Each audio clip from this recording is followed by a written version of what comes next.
How's it going, Sha? Not bad. How are you doing? I'm good. I'm good. Getting ready for a road trip. You Re- know, yeah. are- I haven't been on the road with the family since before quarantine. Like the year before, I think we did a drive to Florida. My cousin's Mhm. my brother-in-law's wedding, and we also did like a Disney trip. This time I'm doing a show up in Portland, Maine. Mhm. So I'm gonna take the kids and the wife, spend Mhm. the weekend up there. It's gonna be cute. I'm excited. It's gonna be I'm cute. What do you have Yeah. planned? So I'm gonna do the show Friday. I'm gonna get Mhm. there Friday, but I'm gonna leave early enough that like we can make like stops along the way. I'm gonna look up some like cool cuisine options on the Mhm. drive up that I'm Okay. hoping are like indicative of the area. So, like seafood, is that what they eat in Maine? Seafood? And that well, I want to find some stuff like along the way that are interesting. Maine, Mhm. I want to do seafood. I got to look up what are the kids got allergies to different seafoods. That's the other thing. I gotta find what one kid can eat that the other kid can't, Oh and vice no! versa. What are they allergic to? Like shellfish? Yeah, like one of them is like shellfish and the other one is like cod or something. So it's like Okay, different allergies, gotcha. both of them fish related. So like Mhm. me and Gabby never have like seafood when kids are present. So like we're Yeah. gonna break that because I'm like, yo, we can't go to Maine and like have pizza. Like that's madness, you Right. know. Right. They So like, probably put lobster on their pizza. So. you know, man. So I was like, yo, these kids got to man up. So yeah, allergies or not, just bring some, bring that like shot, that needle. The I forget what it's Oh called, yeah, but the EpiPen. yeah, bring that shot. bring that shit with us and You're let's gonna bring let's that needle? let's Okay. roll the dice. Let's see what happens. We're gonna do the potato donuts. I keep hearing that's the thing up there. I'm Um, sorry. The what? yeah, like when I went up there last time, there's these potato donuts that everybody talks about. They're Hmm. like some lady up there like started making donuts, but instead of with dough, she uses rice potato. And like she realized that while they go staler faster, they Mm-hmm. hold flavor more. Mm. So like locally, it became like a huge thing. And every time I tried to get it during my last trip, they were sold out by the time I got to the place. Sure. So that's like 100% on the agenda. And I assume there's no like seafood in that. So my No, kids can yeah, that's eat, probably safe. Are you going to go to a Somalian restaurant? that wasn't on my agenda, but it can be. Well, you know that there's I believe there's a big Somali like population in Portland, Maine. Oh, rock on. Not 100% sure how that is where the landing ended up, but that is where it ended up. And so um yeah, I read that like years ago, and I was just like, oh wow. So as you were talking, I just looked up Portland, Maine Somali restaurants, and there are quite a few. So I'm like, oh, so then this is still a thing. Um, Yeah. yeah. Okay. So maybe look into that as well because that's going to be good Somali food. Um, Hell yeah. yeah, yeah. There's a big population. I'm pro that. So like I love doing stuff like that because like I'm real big on seeing like I love seeing foods from the black diaspora from Mm-hmm. different places to see like, oh, how did we end up like how did we like change it up when we went this Right. way, you Right. know? Like Yeah. I told you about like the gumbo and like Dominican asopado. Yes. Like I love seeing them like side by side because they're the same ingredients, but like the seasoning's different, and it means the like color is a little different, or the Right. soup is a Right. little thicker in one. I love seeing that stuff together to be like, oh, this is like what we do, and then like, oh, but it don't taste like that. Oh, this tastes crazy, Right. I mean, I don't know why. I really enjoy doing that. Yeah, I'm a big fan of it. Okay. Well, there are quite a few. If you literally just look up Portland, Maine Somali restaurants, there are a few spots here. So, Hell yeah, yeah, that's on that my might be agenda. something. Yeah. Yeah, like I actually just went to a black owned diner in Brooklyn, like a restaurant. Oh yeah. Yeah, it is. I cannot rave about it enough. It's called Peaches. Have you been? Oh, They I've have a been few to. locations. They have a few. I've been to one, and I went with a friend, and because of my reflux, I could eat nothing there but the napkins because it was like, They don't do health foods. Yeah. yeah, because it was like everything, and it was at a time where my reflux was really like finding itself and building its strength, and so like there was maybe there was shrimp and grits, but there was a lot of tomato in it in a way where I was like, oh, I can't pick this out. Like I can't pick out the tomato. It's like in the sauce. Like, I got to make a real lame shrimp and grit version at home or whatever. But yeah, so like I've been there and I've nibbled on things and then just slept upright for the next two days. But um, yeah, peaches is a big thing. Yeah. Yeah, I loved it. I had a blast. The sandwich. That's how I ended up going there first because I went there the day before because I read good reviews. So I bought two sandwiches that they call the best chicken sandwich anywhere. Uh-huh. That's the like menu name. So I bought Mhm. two of them for my sandwich show to give away to the audience. Right.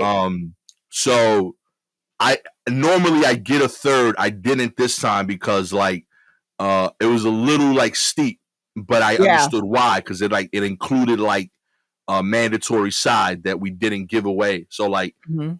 I had really decadent mac and cheese while driving to the show, Oh, which was crazy. Um, okay.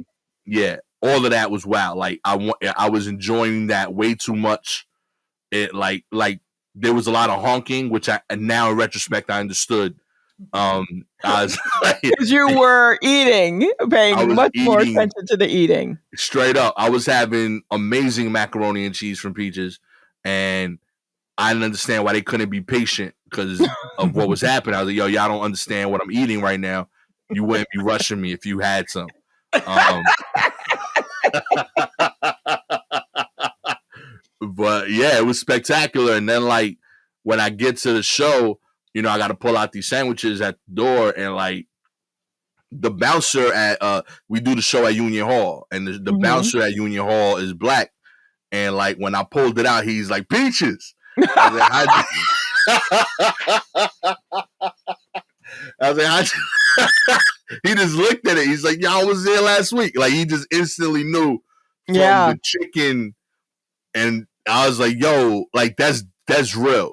And Yeah, he's like, yeah, yeah, peaches is man. big. Like, people that's, like, on folks' lists when they come to visit New York, and they're just like, "Well, I think I have to go to Peaches in Bed-Stuy, is it?" And, yeah, Yeah, you're like, "Yeah, yeah, that's right." straight up. I was hyped. I was like, okay, I know I got something here. I got a winner. Mhm. But yeah, and then like I couldn't have it because I had to give them away for the show. So I Right. went the next day, and this whole experience is dope. Mhm. But it got me excited because normally it was like how like the argument against like gentrification in a lot of these neighborhoods is that like or the argument I have with it is that we don't get the perks. You know what I mean? Right, Like yeah. the neighborhood gets better, but we leave. Like I'm not Mhm. mad at a Starbucks opening in Brooklyn. I like Right. Starbucks. That shit is cool. Mhm. It's just Uh-huh. I want to have it. Like I don't want it to be there for people that move in per se only, Right, and we yeah, have why to didn't you leave. just go ahead and put one over here? Yeah, Yeah, why now I'm priced out and I don't get Starbucks. right. Like, yeah, I get it. Like I like the eclecticness of the neighborhood, but I admittedly want some of those amenities as well, and I Mhm. want to be a part of the community that benefits from it. That felt like part of that vision to me. Like it was like, yo, this is a black establishment, and in every way, it's a high end restaurant to me. Like it, or like Mhm. not high end, but like it's not like a local takeout dive. Like that is Right, they have a whole thing there, right. and it was for locals that have always been there. It felt like it was legitimately like beautiful to see that this was here. Mhm. Everyone's welcome, but it's very clearly a black place. Right. you know, and like I was like, this is freaking dope, you know, like I just saw like black people having brunch in Brooklyn, and I was like, oh shit, like Jackie Robinson's crying somewhere, you know what I mean? Like I don't know, I was like, yo, this is dope, like it's the full vision, you know what I mean? Right? Yeah. Yeah. I know I couldn't express all of that there because it would have just been weird if I'd just been crying into my chicken. No, but like, sure, I get that. I felt a lot like in my heart, like as a Brooklyn native, of like, yo, this is dope that like, you know, Bed-Stuy and Bushwick, that like people associate as like Biggie songs is like the super scary neighborhood. It's gotten better, but it's also like some of the people got displaced. But seeing that there were still people that were clearly from there who've progressed in their personal life to a place where they want to fucking have a $50 brunch. Right. They can also make it. You know what I mean? Right. Yeah. And we can make one of those places where our foods and our shit there. So it just got me hyped. I was like, yo, this is beautiful. You know what I mean? So yeah, shouts to Peaches. You know what I mean? I hope there's more shit like that. We got there's a Dominican seafood place in East New York, like 2 blocks from me. I don't know the name of it, but they got like red ropes outside. I don't even know if it's good, but I'm aspiring. I'm believing in y'all after I see Peaches. You know what I mean? I hope y'all winning. You know? Yeah. I hope it's good. I hope. Straight up. You know? As soon as I saw the Peaches, I drove by the seafood place. I was like, yo, man, y'all could do it. You know, I had way more faith in this place that like I know in my heart used to be a tire shop, and y'all are making it a food restaurant. You know what I mean? Why not? You know, live your dreams, baby. Let's make this shit happen, babe. You want to put red ropes in front? Do it. You know, it's VIP now. Wow, a tire shop. Yeah, that shit popping over there, Sha. I don't even know how they do it, but it's popping. Every time I drive by that seafood store, they got a line in front. VIP, right under the J train. Out. Yo, you can put those red velvety ropes in it. Just put those people will just stand next to it. Like, I don't know where this goes. Straight up, but it must be good. These are the good ropes. These are the red ones. Come on. Yeah, I seen people like they got like they had the outdoor seating, you know, during COVID when like and this was like right when they opened. They opened during the quarantine, so I was like, yo, y'all like y'all believe in the seafood, right? You freaking opening up during the mid of the quarantine. But like you had people out on dates, and I'm like, yo, like the J train water is like dripping on you. Like we right here, you know. Like this seafood got to be amazing. Real that good. It's overcoming that. Like you brought a young lady out, and she's still impressed despite that like dripping on her shoulder. Like she's like, nah, this seafood is crazy. That I'm gonna overlook seafood that. Under the train, an active train, straight up. And I wouldn't have believed in that vision until this week. But Peaches sold me. So I want more of those restaurants out there. Keep it happening. And I'm gonna see if I find some of those on the drive up to Maine this week. So yeah, if you got any recommendations, please send them my way. I won't be able to use them because you'll hear this after the trip. But in my heart, I'll make another trip back, and in my heart, I'll appreciate them though. But yeah, we going to Maine, baby. We gonna eat at a lot of like Black and Latin owned establishments on the way up. That should be interesting. Yeah. Something just for the car. He said he's going to drive through New England and they're going to eat at Black and Latin owned establishments. That's right, baby. Yeah, just have a couple of cans of Pringles in the car just in case. You know, just a little something to snack on as you're searching. Options might be sparse. Yeah. It might be. And also very late update on one of our on our most recent poll, which is the best sports related candy bar. 14% of our voters said the Baby Ruth. 14% said the Reggie bar. Okay. 7% said Ken Griffey Jr.'s milk chocolate bar. Wow. A sleeper, I think. That was a very good bar. Okay. And 64% said, Gastor, this is your most niche question yet. So, yeah, I get it.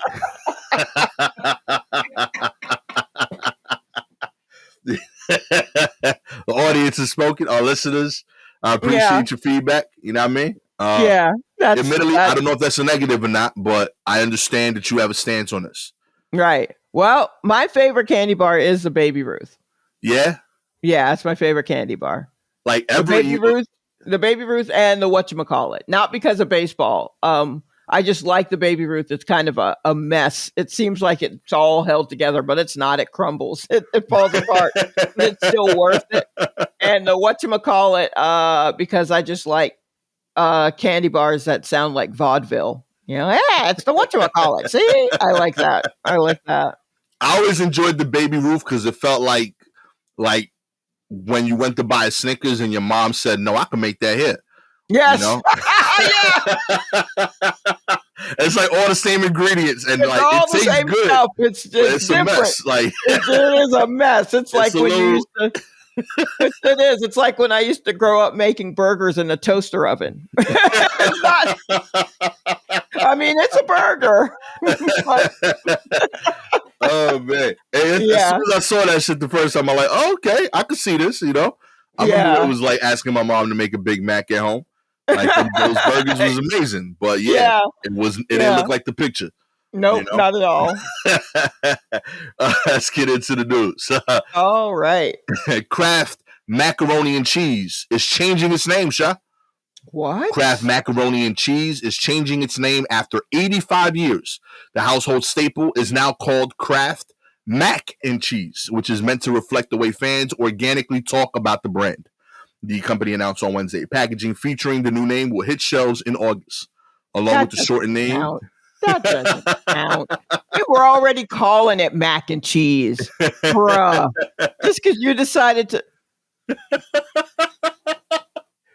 You see, I'm conspiracy theorist with shit like this. Okay. Like this reminds me of like when Kentucky Fried Chicken went to KFC and everybody's like, yeah, that's because they stopped using chicken.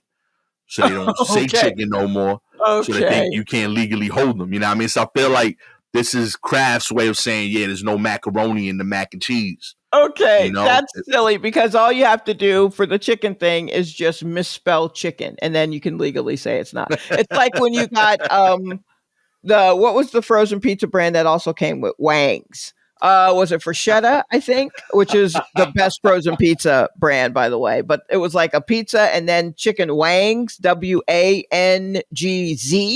And that was their way of it. Someone explained, oh, that's because legally it's not like a chicken wing. It's a Wang's. It's not really a chicken. And so I'm like, oh, that's wild. But I think mac and cheese, like who?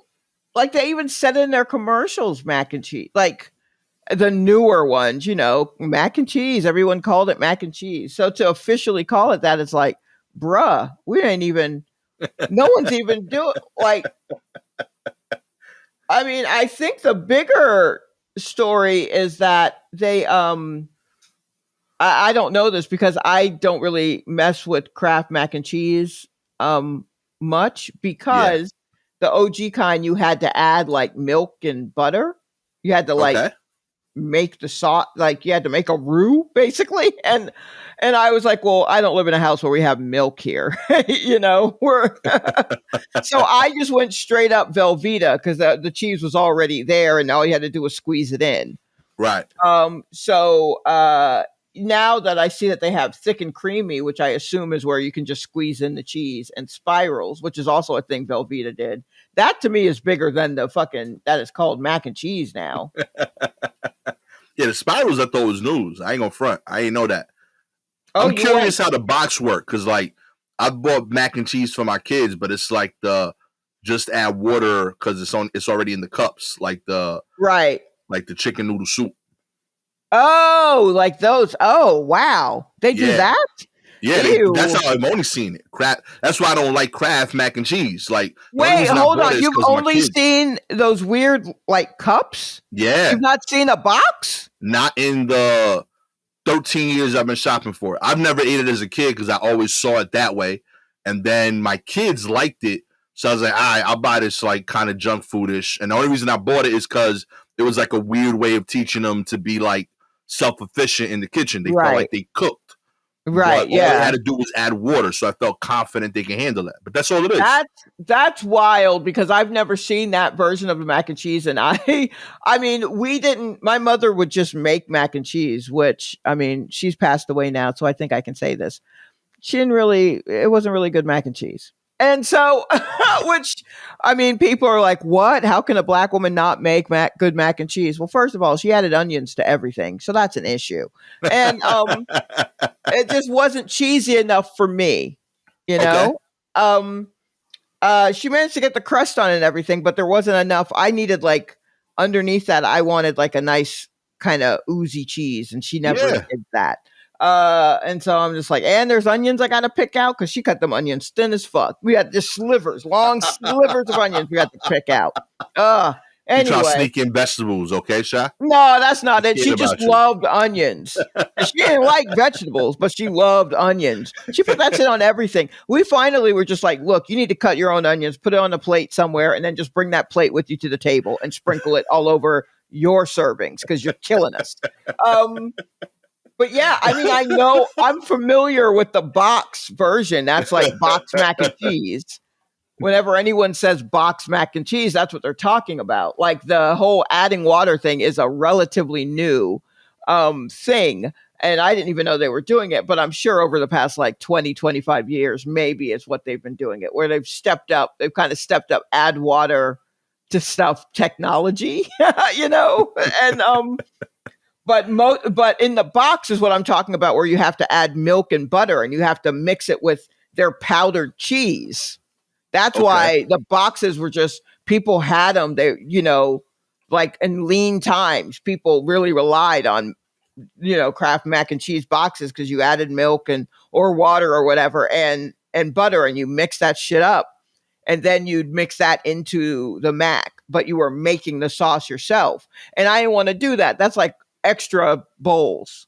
You know, that's an extra spoon, that's an extra all of that stuff. Whereas when Velveeta came out, the cheese sauce was already in a pack, like soft. And all you had to do was cook the noodles, and then you just squeeze that stuff out of the packet and mix that in. Man, they had one where they had little broccoli florets, little freeze-dried broccoli florets, and you can put that in there too. Velveeta was doing some shit, right? Okay. And so I was like, never mind Kraft mac and cheese. And I was the only one in my house eating Velveeta. My mom's like, why would you eat that crap? And I'm like, because there are no onions.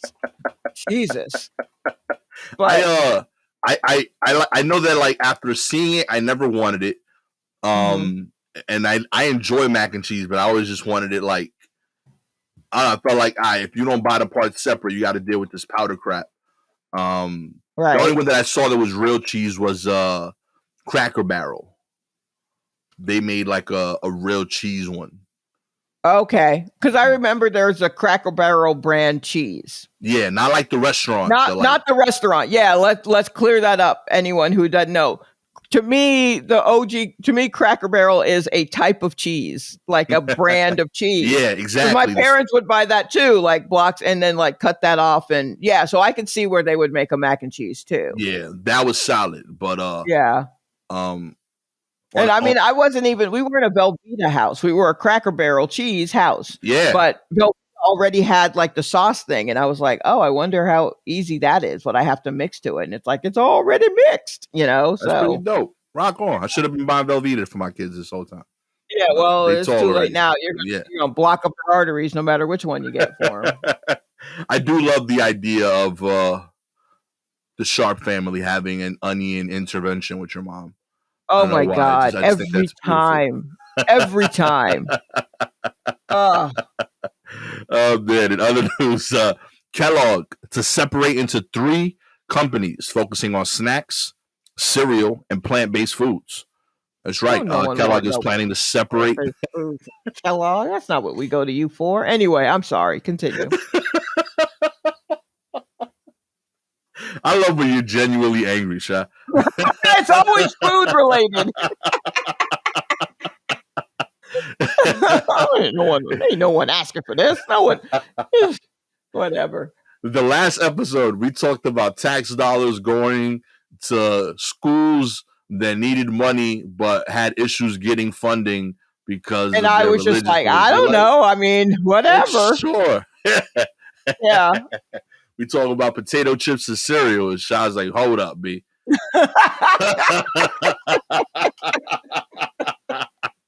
Y'all going too far. Yeah, I know. Kellogg is planning to separate into three independent public companies, sectioning off its iconic brands into distinct snacking, cereal, and plant-based businesses. The shares of the company rose 8% in a pre-market trading, but closed up only 1.9 following the news. Kellogg's $2.7 billion purchase of Pringles signaled the company's shift into focusing on global snacks as people increasingly started eating between meals.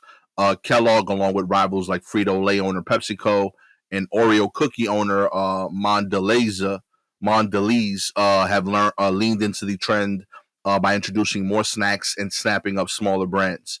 Cliff Bar, for example, being bought by Mondelez this past week for $2.9 billion. Cereal sales, by contrast, have stagnated in the U.S. as people tend to eat more on the go. Brands including Special K, Fruit Loops, and Rice Krispies for decades have been the foundation of Kellogg, but are no longer seen as key growth drivers for the company.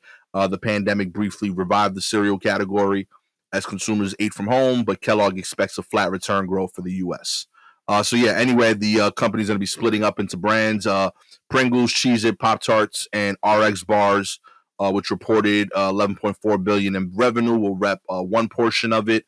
The snack foods, right? Those are the snack food ones. I mentioned some of the cereal ones earlier, and the plant-based portion of it will be led by the Morning Star Farms as its anchor brand. That business reported Oh. 340 million in sales. Tends to be the smallest one of it. Mm-hmm. Yeah, because ain't no one turning to that. Well, of course, they don't have Kellogg's on the top of Morningside. Like, that's its own thing. People know Yeah. that for what it is, and I don't think anyone. Well, maybe they learned when there was that big. Wasn't there a big strike of Kellogg stuff like last year? Yeah. Remember, because they were working their people too hard. Oh yeah, and they didn't one of want the to. factories. Yeah, and so they were just like, okay, here are the things that you can't get from. I think it was Kellogg, because there was like no waffles, none of these cereals, and then they're like in Pringles, and I was like, Pringles, god damn, y'all taking Pringles from me? So yeah, like that's I think how I learned Kellogg's that does a lot of shit. Kellogg's does own a lot of shit. Yes, absolutely. Yeah. Wow. Okay. Well, I mean, I see what they mean by cereal not doing what it do. Because it used to be you sat the kid down before they went to school, they ate a whole bowl of sugar, and then you sent them out for the teachers to deal with it. And now it has to be in a bar form, or kids are actually drinking coffee, which I think is probably what's wrong with Gen Z right now, is that they're raised on coffee. But when really you should just fucking give them some sugar smacks and call it a day. But that's not what's going to happen. Look, I thought about this while reading this. Mm-hmm. I feel like both of my kids combined haven't had a handful of cereals in their whole life. Like, really? I feel highly confident that in total they might have had 5 bowls of cereal in their whole life. They do not eat it. Do you not just buy cereal for them, or what? We have cereal in the house every day. It's just they don't eat it. They're like they do waffles instead. They've been like Eggos, and then they do eggs and breakfast sandwiches. That's if they're alone, they do the Eggos, because that's like something they could pop in a toaster. Right. On the weekends, when they wake up first, they do eggs and plantains, because she can cook that.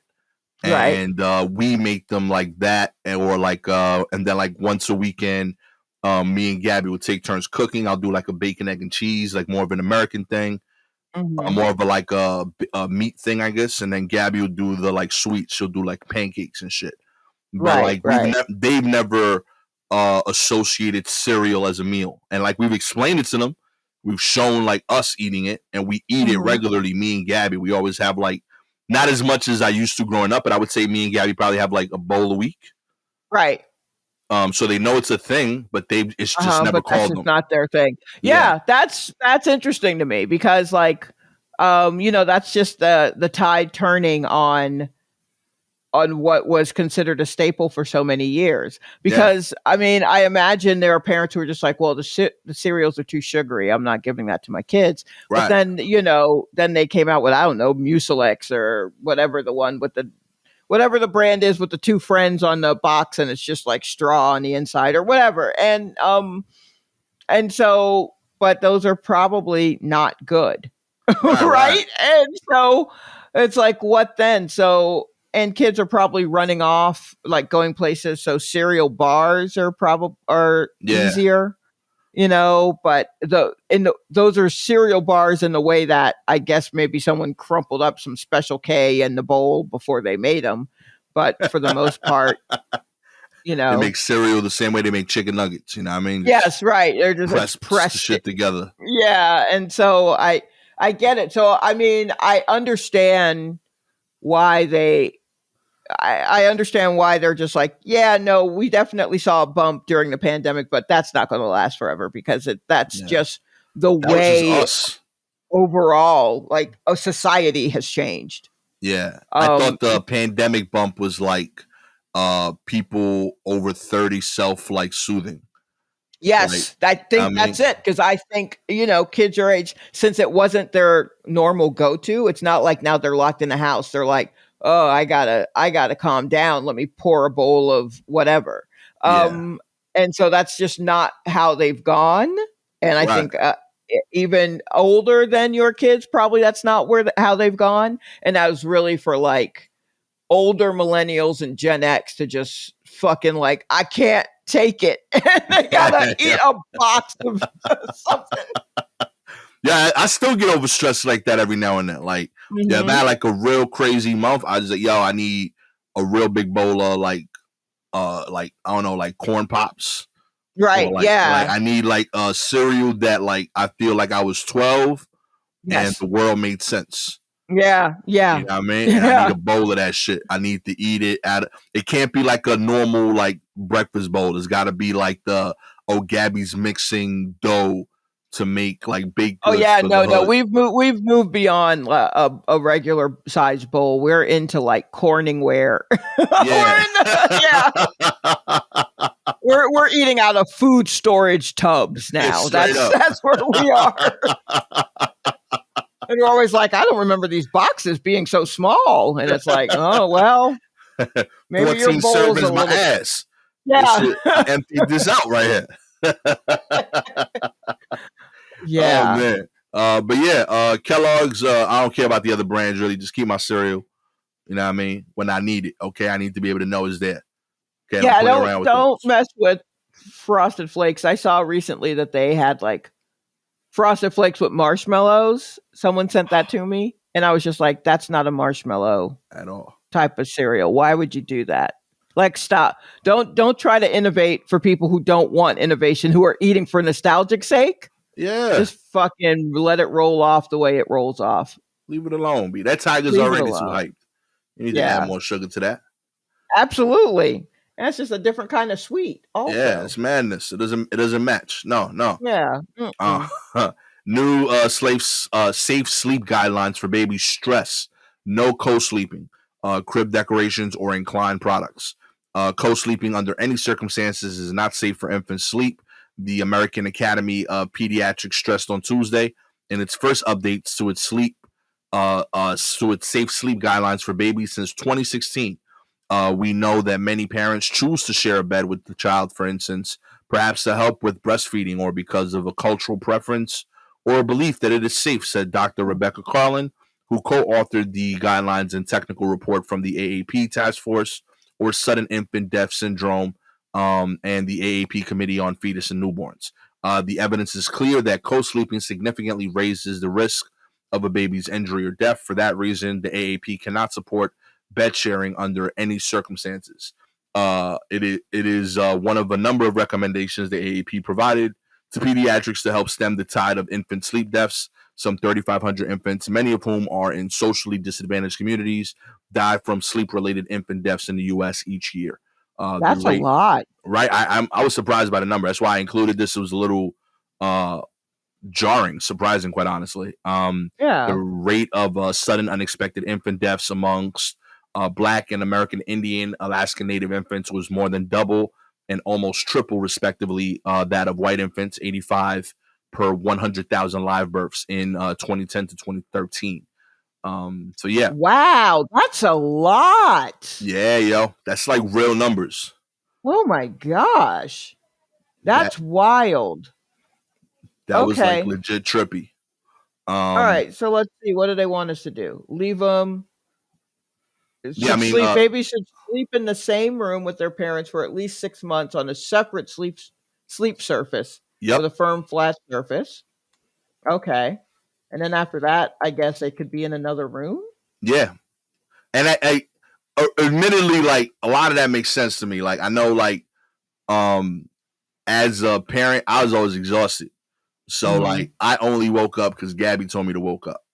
Like Right. I didn't wake up alone, and what I would do is I'd move into bed, and I love my kid, but I'd have rolled over both of them dudes, Actually, I have hard heard body. of a few cases of people rolling over on Yeah, their children, and that to me just seems that's got to be devastating. yeah. Um, I don't want to wake yeah, up with that.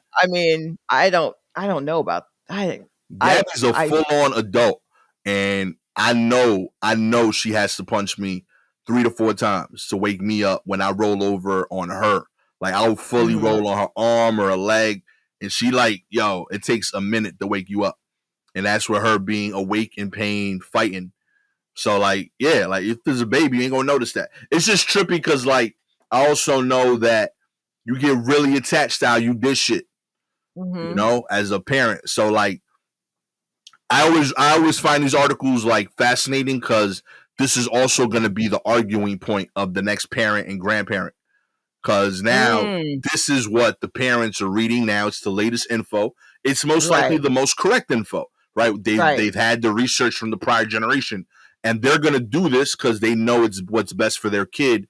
But right, they didn't get raised like this, and now their mhm, parents are going to tell them, "No, you're wrong. This is how I did it for you, and you're here." And that's right, proof. But like I already know. Like I'm just saying, like if you're a young parent, and you hear this, be prepared that it's going to be a discussion. And know that you have to like leave real firm instructions with grandma and grandpa because they're not going to do this. Grandpa's gonna sleep with the baby. See, that now you sound like all of those advice columns that I keep reading, where it's just like, "What do I do?" Because my mother-in-law, when I leave the kid with her, she will do all of this stuff that I don't want them I don't want Yo, done, and it's just like, I mean, y'all gonna have to fight. yeah, You like, know, it's just what it is. that's the advice. That's the answer. Um, Like yeah, you're I gonna have figured to out that like is fight. yeah, it just is what it is. Like I had to choose my battles and I had to Mhm. minimize I had to increase the amount of times they saw my kids, but minimize the length. Ooh, okay. You know what I mean? I wanted my parents So involved. I wanted my in-laws involved because I want their love. And their right. general input is usually good. But the Mhm. specifics of like diet or rest, I knew I had more info. It just is like just like I know in my heart, even though I'm saying it now, I'm gonna probably be wrong later. But I expect my kids to have more info than me, Right. and I know it's gonna take a lot to admit that when I'm 60 and Yeah. dealing with it. But I feel it makes sense to me that my kids would have more data because there's literally been more time. Right. So like I get it. That makes sense to me, but it's hard to explain that to someone that's raised you and in 99% of the arguments you guys have had so far, they've been right. So Yeah. like I get it. But yeah, I had to like increase contact, minimize the amount of time each visit was. So that way Gotcha. like they felt like super involved. They gave me general input, but like Mhm. I didn't have to deal with the fact that like I'm leaving them there 8 hours. So like there's gonna be stuff done that I can't mitigate, you Right. know? Yeah. So that's my general advice. It's not always possible. Good luck to y'all. My kids are 12 and 13, B. I ain't dealing with that no more, B. Good luck. Oh, yeah, no, now you're getting advice from society in general. Yeah, that's it. As Not as pinpoint. It's much broader. I'm telling my kids one thing, and they are hearing something very So different on many, Discord. so many other things. Oh my Oh man, God. what are we gonna do, Sha? Well, Finally, that's your problem, bro. I don't have to worry about that. All I got is a cat, and I'm staying off of those websites. Ain't no one gonna tell me how to raise this damn cat. oh man, finally, city destroys a mound of seized dirt bikes as part of a public safety effort. That's right. New York City Police Department crushed a massive pile of seized dirt bikes at a Brooklyn auto pound Tuesday, pledging to get the vehicles off the road for good. Standing before the mound of metal and rubber, Commissioner Keith Chant Sewell said she wanted to send a clear message to anyone who rides ATVs and dirt bikes, which are illegal to drive on the city and city roadways and sidewalks. We will seize the bike and we will destroy it, she said in a press conference. We take this very seriously because driving these motorbikes on city streets, on sidewalks, or in parks within housing developments is dangerous, it's reckless, and it's illegal. Sewell said the NYPD will use every tool at its disposal to rid the streets of dirt bikes, which are meant for recreational off-road use, not for busy urban neighborhoods. Police have reportedly seized about 2,000 ATVs and motorbikes so far this year in New York, almost double the number taken by this time in 2021. Mayor Eric Adams told reporters he's going to ask state lawmakers to tighten the requirements to purchase motorbikes so that potential buyers will have to show proof of insurance and registration. Otherwise, he said, people who are hurt in crashes could be on the hook for their own medical expenses. Straight up, that's already the case. But okay, so the big picture here is what is not being said because you had to have seen it. Our little fucking club hopping mayor was there too. Yeah. Captain Bacardi was there.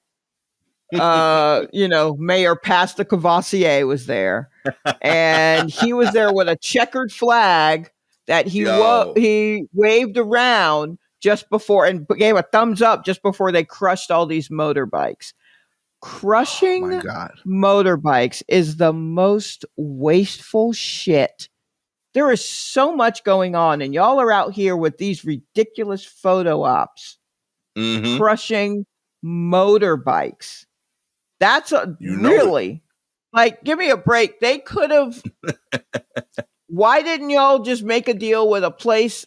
You know what I mean? Somewhere else where people can ride them and fucking sold them or donated them or something. Get them out of the city. Yes, because it is not wise to be on these bikes in the street. Like, it's a lot. There's a lot going on, and to have them zipping up on you is a little terrifying, sure. But there are, in classic New Yorker form, no one thought about what's happening to the west of us. There's so much land that people could be tearing up with these goddamn motorbikes, and y'all could have just given it to them. You know what I mean? And they're tricked out. Like, they could have. Someone could have gone mudding somewhere, and that's MUDDIN apostrophe mudding. Anywhere else, like, there's so much. It's just such. I don't know. Just the view of all of them under the being crushed and like, yeah, it felt like it was out of a movie. Yeah. This whole thing feels like Jaws. Like, the whole thing just feels like everything that this mayor is doing and okaying. And just like all these big theatrical sets that they're putting up. And it's just like, hi, no one can afford to live here anymore. And all you're doing is raising the rents more and more. Everything is extremely expensive. If something were to happen to me now where I had to move out of this apartment, I could only go away from New York. Yeah. And even then, I couldn't go to where I'd want to go, which is Atlanta, because they tripping too. Like, the whole country, there's so many other crises going on. And this motherfucker wants to crunch up a bunch of Hot Wheels and wave a flag like he's in the Daytona 500. Get the fuck out of here, bruh. I'm so tired of this. This is exhausting. Yo. He's such a chump. Yo. Oh man, like he's like low key becoming like top 5 like politician I want to snuff. Like, yo, he is climbing the ranks left he's and right. so bad. Yo, like this, so much of this bothered me. Like, one, to your point, donate the bikes, give them away. Like, there's other places that could have used the bikes. Absolutely. Or, like right off the bat, I would have wanted them that could use them properly. Yeah, they can use them legally, properly. We already do this with cars that we seize. How about it? Y'all can't do an auction. Y'all can't take them someplace else and do an auction. Y'all could take them upstate. Yeah. Y'all could take them. It still could be in New York. You could take them upstate and do an auction. That's the first thing I thought was y'all didn't want to auction this off? Dude. I've been to car auctions. That's how I shop for cars, is at car auctions. Y'all couldn't auction these off? Yeah. You and none of these been in crazy accidents. These are fully functioning bikes. Yes. You know what I mean? Like, this is completely like fair value bicycles that like range anywhere from $500 to $5,000. You just crushing them? You bugging out. Like, that irked me right off the bat. Like, this was the best move for you. 2, you got to stop being like a mayor that like only does shit that sounds like a dare. Like, this shit is bothering me over and over again. Like, I feel like every time I see you on the news, it was because you had to talk with somebody that's like, y'all bet you can't get a press release for crushing bicycles and get a positive response. You'd be like, I bet you I can. Y'all bet you can't get a press release for being a vegan even though you eat burgers. Bet you I can. And he out there and he keeps getting it. And it bothers me because it's like, yo, like, I'm gonna give you the credit for being smart because you keep pulling these things off. But it pisses me off that you are wasting your intelligence focusing on these shitty ass press conferences. There's no way that the most important thing for you to do as mayor on any day of the 4 years of your term was wave checkered flag while bikes get crushed. There's no way. I don't care what that day was. Villain shit. This is villain shit. This is villainy. Dude, you are the mayor of New York City. There is other shit to do every day. You ain't got nothing else to do? My man. Wilding out, B. Like this, you really wanted to wave this flag your whole life. Yeah. That's all I saw. Look, you know who I miss? I miss that dude, the old black guy with the gray like hair and the comb back talking about rent is too damn high. He was running for mayor and his whole agenda was rent is too damn high. I think he even had a rap song. He definitely had a video. He there's no way that he could do anything else. But I bet he wouldn't be in front of these. I mean, he seemed to be very single-minded about rent being too damn high. And we should have listened to him. A king. We should have listened to him. Straight up. I promise now we got this dummy. I promise you, everyone that owns one of these bikes is riding them because the rent is too damn high. Straight up. It's easier to get this. It's just easier to get this. Also, do you think they're not going to be able to replace these damn bikes? Yeah. What's happening? Come on. Yeah, all you did was get the worst of the bike riders off of the road. Yeah. The ones who are sloppy. You think they're not going to adjust? You think they're not going to evolve? Just because you ain't evolved doesn't mean that people won't. Oh, boy. This guy's the worst. If you would like to sponsor Gastor and Shalewa's dirt bike race in New York. Oh, our auction? Where we auction off pictures of bikes? All you got to do is like, subscribe to the show, baby. If you are Apple or Spotify listener, we appreciate your ratings. 4 stars. You support this nonsense. Crushing bicycles. You know what I mean? This really feel like some villain shit. You right. Like somebody stole Eric's bike once. That's what I think happened. Oh, yeah. And he's getting even. And it wasn't even like they stole it off of a pole. Somebody took his bike. Like, you know how like they take sneakers from you on the bus? Yeah. Like, yo, what size are you? Somebody did that shit to him with the bike. You know what I mean? Like, yo, let me ride that real quick. And he saw that kid pedal away. Never to be seen again. That's it. Nah, saw him every day. On the bike? On the bike. I think that kid was from his hood, and he just had to eat that. Watch some kid bike pedal daily with his bike. Told his dad about it, and his dad said, "Well, you go get your bike back," and that's it. And he cried and soaked and became mayor instead. Oh man, that was definitely our loss there. I think so. 5 stars. You believe that this is the negativity of bullying. You know what I mean? Sometimes it makes other bullies. It happens. But Shalewa and I will not crush any bikes, okay? We'll have a great event, you know. We'll also have a barbecue. It'll be cool. We'll give out burgers to the winner. It'll be an awesome event. Whether you eat them or not, you will get a burger. Vegan for everybody but Eric if he comes. Is what